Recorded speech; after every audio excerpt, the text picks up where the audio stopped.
I'm Rachel Morrison, 32 years old, and when my identical twin sister Emma showed up at my apartment at 2 a.m. with a black eye, split lip, and bruises around her neck, I made a decision that would change both our lives forever.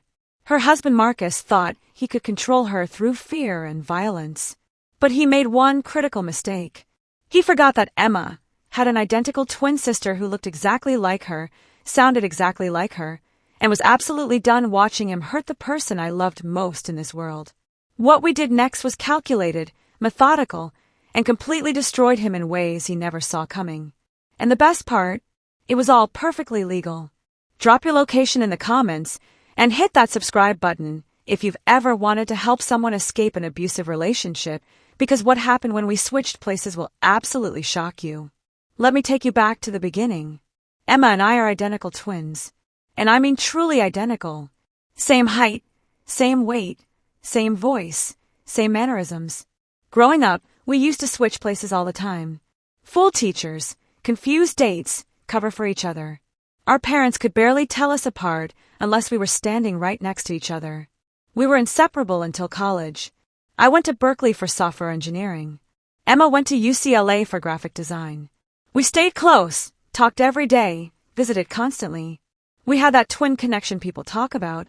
I always knew when something was wrong with her, could feel it in my gut even when we were 400 miles apart. When Emma met Marcus Steele in her senior year, something fell off immediately.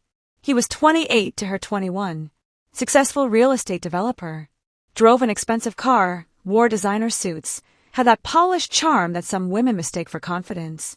Emma was smitten. I met him twice before they got engaged. Both times, I had this crawling sensation in my stomach. The way he touched Emma's arm a little too firmly. The way he'd correct her in conversation.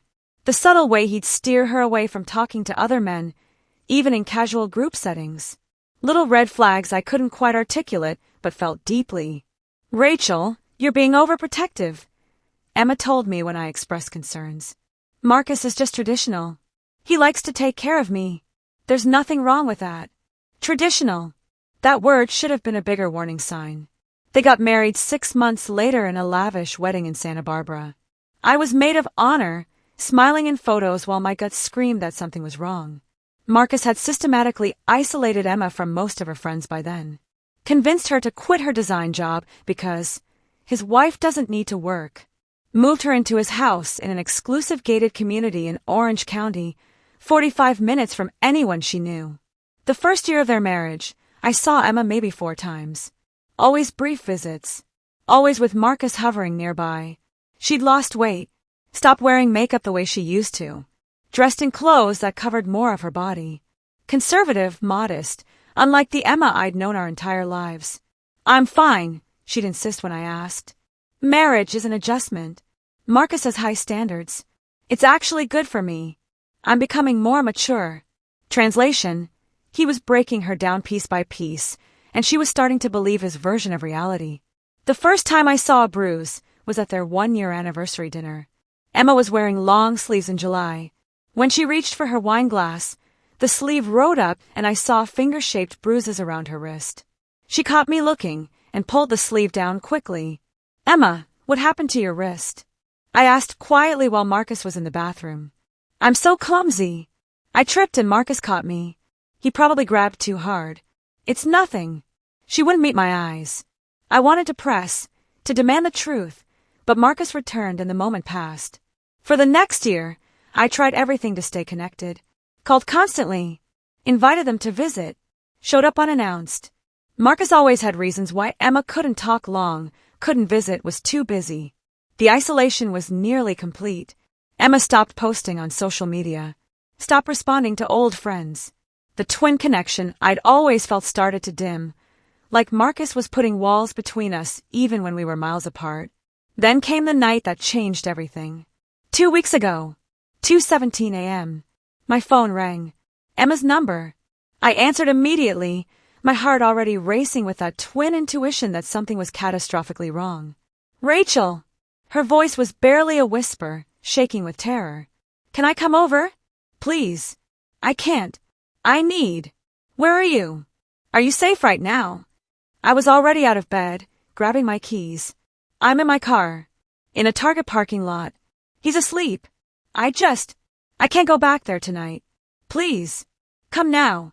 Drive straight here. I'm in San Francisco. You remember the address? Yes. I'll be there in 6 hours. Don't call me. He checks my phone. I'll see you in the morning. She hung up. I didn't sleep.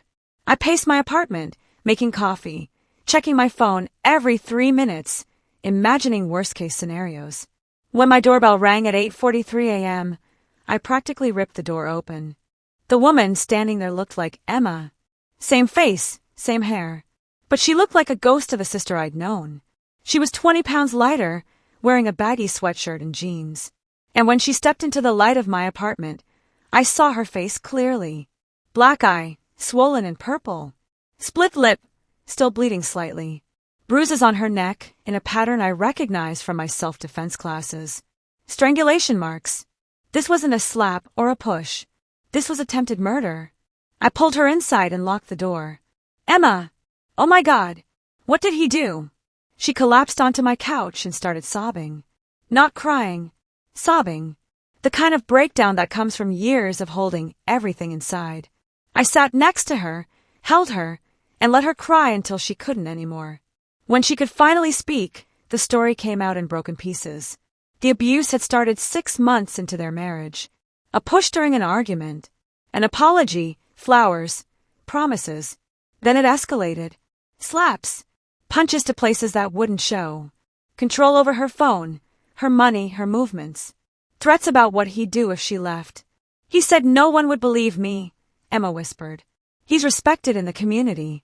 Has connections with local police. Said if I ever tried to leave or report him, he'd destroy me. Make me look crazy. Said I had nothing. No job. No money, no evidence. Last night, I asked gently. I burned dinner. The chicken was dry. He started yelling and I talked back. I said I was doing my best. He lost it. Threw the plate against the wall. Grabbed me by the throat and slammed me against the refrigerator. Rachel, I couldn't breathe. I thought he was going to kill me. She lifted her shirt. More bruises covered her ribs, her back. Some fresh, some yellowing from previous attacks. This had been going on for months. Maybe longer. How did you get away? I asked, trying to keep my voice steady despite the rage building inside me. He eventually let go. Told me to clean up the mess. Went to bed. I waited until I heard him snoring. Took my purse, my keys, and just drove. I didn't have a plan. I just drove and ended up here. I made a decision in that moment. You're staying here. You're safe now. And we're going to destroy him. Emma looked at me with hollow eyes. You can't. He's too powerful. He'll find me. He always said he'd find me if I ran. Emma, look at me. I grabbed her hands. We're identical twins. Do you remember all those times we switched places? All those times no one could tell us apart? She blinked, confused. What does that have to do with anything? Everything. Because I have an idea. It's crazy and risky, but it might be the only way to get evidence that destroys him and get you out safely. Over the next 3 hours, I laid out my plan. It was insane. Possibly illegal in ways I hadn't fully researched.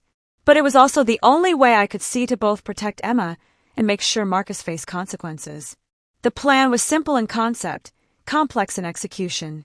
We would switch places. I would go back to Marcus's house as Emma. I'd gather evidence of his abuse, his control, his threats. I'd document everything. Meanwhile, Emma would stay in my apartment, safe and hidden, recovering and building her case with a lawyer I'd already contacted. Marcus thought he was untouchable because he'd isolated Emma so completely she had no proof, no allies, no resources. But he wasn't married to Emma. Not for the next 2 weeks anyway. He'd be married to me. And I was a software engineer with skills in digital documentation, hidden cameras, and absolutely zero fear of him. Rachel, he'll hurt you, Emma protested. I can't let you do that. He won't get the chance. I know what he's expecting. I know how to play the role of the terrified wife. But I'm also recording everything, documenting everything, and building a case that will bury him. Plus, I've been taking self-defense classes for 3 years. If he tries anything, I'm not going to react the way you did. and that will either make him back off or give me justification to defend myself on camera. Emma was terrified, but also desperate. What if he realizes you're not me? We're identical. We have the same mannerisms, same voice. I've been studying you for 32 years. I can be you better than anyone. And Marcus doesn't actually know you that well, does he? He knows the version of you he's created. The scared, submissive wife. I can play that role while gathering what we need. We spent 2 days preparing. Emma told me everything. Marcus's routines, his triggers, his expectations. How he liked dinner prepared.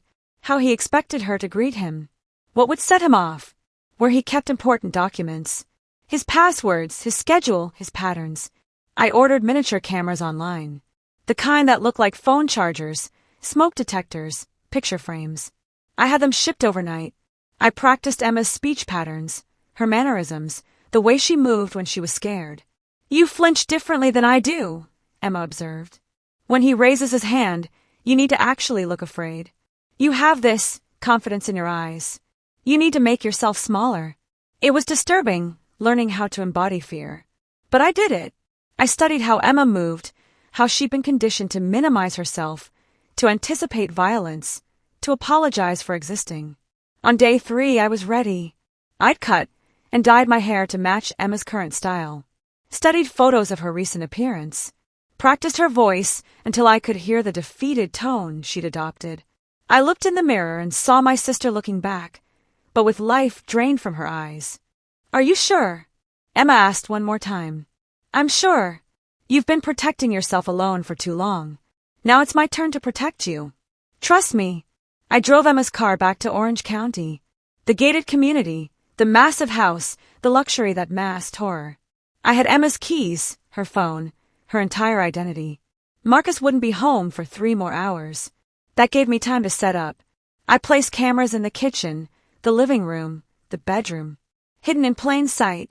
I activated voice recording on Emma's phone and hid it in places where it would capture conversations. I familiarized myself with the house, noting exits, finding where Emma kept emergency items.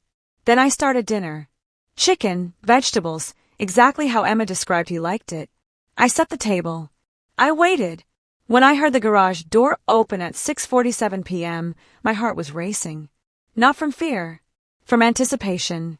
I smoothed my face into an anxious expression, kept my shoulders hunched, made myself small. Marcus walked in. Expensive suit, confident stride, the look of a man who believed he owned everything in his house, including his wife.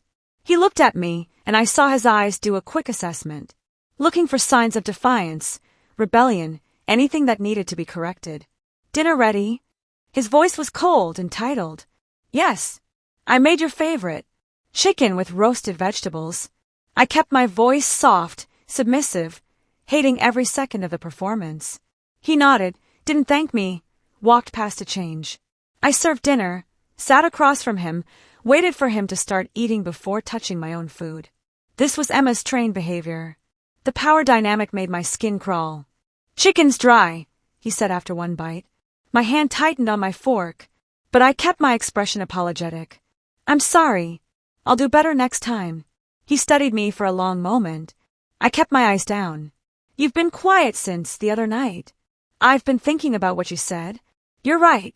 I need to be more careful, more attentive. He seemed satisfied with this. Good. I don't like having to discipline you, Emma. But you understand it's necessary when you're not meeting expectations. Discipline. He called assault discipline. I wanted to throw the plate in his face. Instead, I nodded meekly. I understand. The rest of dinner passed in tense silence. He criticized the vegetables, the way I'd set the table, my posture. Every word was designed to diminish, to remind me of my place. But every word was also being recorded. That night, he expected intimacy. I prepared for this possibility, had Emma's blessing to do whatever was necessary to maintain the deception, but I also had a backup plan. I excused myself to the bathroom, took medicine Emma confirmed would give me symptoms of a stomach illness, and spent 20 minutes convincingly sick. Marcus was annoyed but didn't push it. You better not be pregnant, he muttered. I'm not ready for that complication. The idea that a child would be a complication rather than a blessing told me everything about this man. Over the next 10 days, I lived as Emma. I documented everything. His verbal abuse, caught on camera and audio. His threats, recorded. His controlling behavior. His monitoring of my phone. His restrictions on leaving the house, all documented. I also searched his home office while he was at work. Found documents that showed his business wasn't as successful as he pretended. He was leveraging assets he didn't fully own, taking out loans in Emma's name without her knowledge, building a house of financial cards that was about to collapse. I photographed everything. Bank statements, forged signatures, loan documents. Marcus wasn't just abusive. He was also committing fraud. On day 7, he hit me. I deliberately left a dish in the sink, testing his reaction. He saw it when he got home, and his face transformed from cold to furious in seconds. He grabbed my arm, twisted it hard enough to leave marks, and shoved me against the wall. What did I tell you about leaving messes? Every camera in that kitchen was recording. I played the part, coward, apologized. He let go eventually, satisfied he'd made his point. But now I had video evidence of assault. That night, I called Emma on a burner phone I'd hidden. I have everything we need.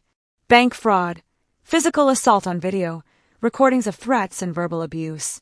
It's time. Are you okay? Did he hurt you badly? Nothing I can't handle. But we need to move fast. I think his business is about to implode and he might get desperate.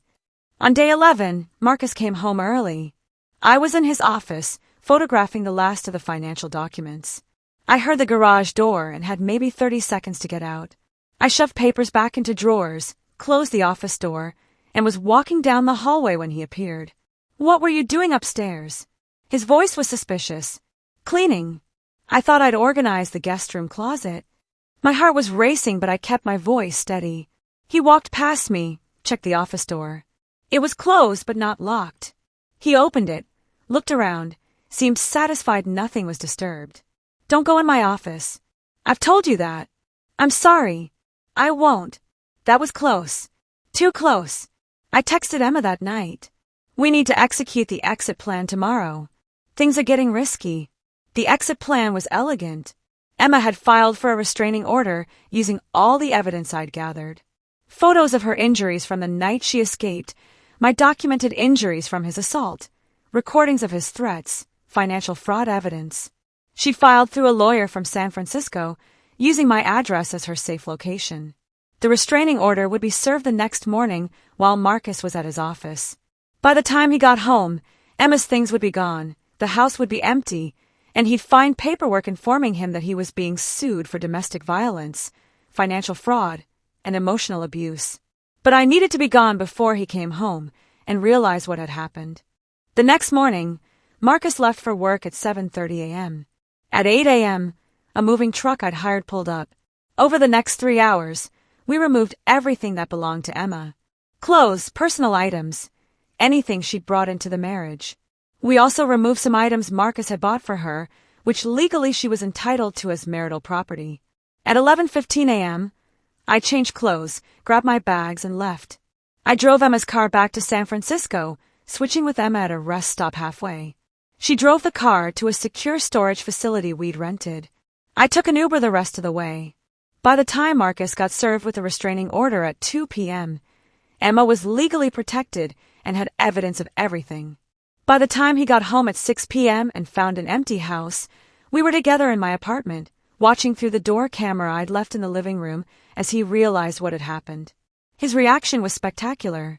Rage, confusion, destruction. He smashed things, screamed, called Emma's phone over and over. The phone that was sitting on my coffee table, powered off, never to be answered again.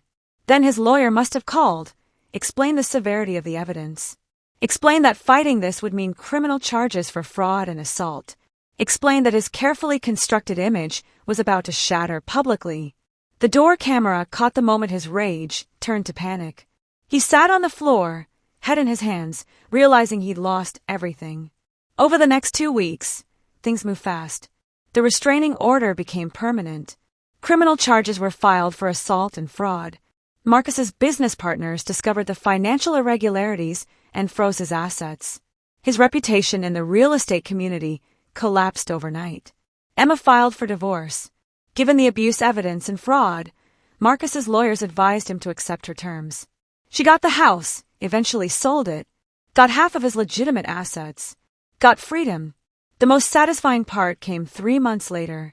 Marcus tried to claim the abuse evidence was fabricated, tried to say Emma had set him up, that the recordings were fake, that he was the real victim. Then we revealed the truth. That for 11 days, he'd been living with me, not Emma. That he literally couldn't tell the difference between his wife and her twin sister. That he knew so little about the woman he'd married. He'd been fooled by someone who'd only studied his patterns for 3 days. The judge's face when we presented this evidence was priceless. Marcus's lawyer looked ready to quit on the spot. And Marcus himself? He looked like someone had poured cold water on his entire worldview. "You're telling this court," the judge said slowly, "that the defendant couldn't identify his own wife? That for nearly 2 weeks, he didn't notice she'd been replaced by her identical twin?" "That's correct, Your Honor," Emma's lawyer responded. "It demonstrates the superficial nature of their relationship. He didn't know her habits, her speech patterns, her personal details. He knew only the submissive role he'd forced her into. Any woman who played that role was interchangeable to him. The courtroom was silent. The implications were devastating. Marcus wasn't just abusive. He was so controlling and detached that his wife was essentially a prop to him, completely replaceable. The divorce was finalized shortly after. Emma got everything she asked for. Marcus's reputation was destroyed. Last I heard, he'd moved to another state, trying to rebuild away from the scandal. Emma, she's living with me now while she figures out her next chapter. She's back in therapy, recovering from years of trauma. She started designing again, small freelance projects that make her smile. She's gaining weight back, wearing colors again, laughing without checking over her shoulder first. Last week, we went to our favorite restaurant from college. Emma ordered without asking permission, spoke loudly without apologizing, took up space without making herself small. And when the waiter confused us, asking which twin was which, we both just smiled. "Does it matter?" Emma asked with newfound confidence. "We're both free." The experience changed both of us. Emma learned that asking for help isn't weakness, that she deserved protection, deserved to escape, deserved to have someone fight for her when she couldn't fight for herself. I learned that sometimes love means taking risks that terrify you. That protecting someone might mean stepping into their nightmare and facing their monster for them. That identical twins aren't just about shared DNA. It's about being willing to literally become each other when one of you needs saving. Marcus taught us both a valuable lesson too, though not the one he intended. He taught us that abusers rely on isolation. They rely on their victims feeling powerless, alone, without resources. But when someone has support, when someone has allies willing to take risks, the abuser's power crumbles. He also taught us that superficial control isn't real knowledge. He controlled Emma's actions, her movements, her daily life. But he'd never known her, never learned her actual personality, her quirks, her dreams. He'd been married to a role, not a person. And that made him vulnerable to someone who could study that role and play it better than his traumatized wife could. 6 months after everything ended, Emma got a message from one of Marcus's ex-girlfriends. The woman had seen news coverage of the case and reached out. She'd also been abused by Marcus years ago but had never reported it, convinced no one would believe her. "What you did," she wrote, "gave me courage to finally speak up. I filed a police report. My case alone might not go anywhere, but if there's a pattern, if more women come forward, maybe he faces real consequences." 3 more women came forward. Marcus is currently facing multiple assault charges across 2 states. His lawyer career is over. His money is gone, spent on legal fees. His reputation will never recover. And Emma, she's thriving. She got a job at a design firm in San Francisco. She's dating someone new, someone kind who makes her laugh and respects her boundaries. She's talking about getting her own apartment soon, though she says she'll miss our late-night twin talks. Sometimes she still wakes up from nightmares. Sometimes she flinches at loud noises. Recovery from abuse isn't linear, and she's doing the hard work of healing. But every day she gets stronger. As for me, I went back to my normal life, but with a new perspective. I volunteer now at a domestic violence shelter, helping women create escape plans. I've used my tech skills to teach classes on digital safety, on how to document abuse, on how to protect yourself when leaving. The twin switch story became somewhat famous in domestic violence advocacy circles. We've been asked to speak at events, to share what we did. Some lawyers have called it legally questionable. Others have called it brilliant. Mostly, we just call it necessary. Would I do it again? Absolutely. Without hesitation. Would I recommend other people try it? That's complicated. What we did worked because of very specific circumstances. But the principle behind it, that abuse survivors deserve allies willing to take risks to help them escape, that's universal. If this story resonated with you, drop a comment about how we can better support domestic violence survivors and hit that subscribe button for more stories about standing up to abusers and helping people escape dangerous situations. Because sometimes the best way to fight monsters is to step into their world and beat them at their own game. Emma's final words to Marcus, delivered through her lawyer, were perfect. You spent years making me feel powerless, making me forget who I was. But you forgot I have someone who knows me better than anyone in the world. Someone who would literally become me to save me. You never stood a chance against that kind of love. And she was right. He never did. The twin bond isn't just about looking alike. It's about being willing to walk through fire for each other. And sometimes, that fire is a mansion in Orange County with a monster who thought he was untouchable. He was wrong. And we proved it.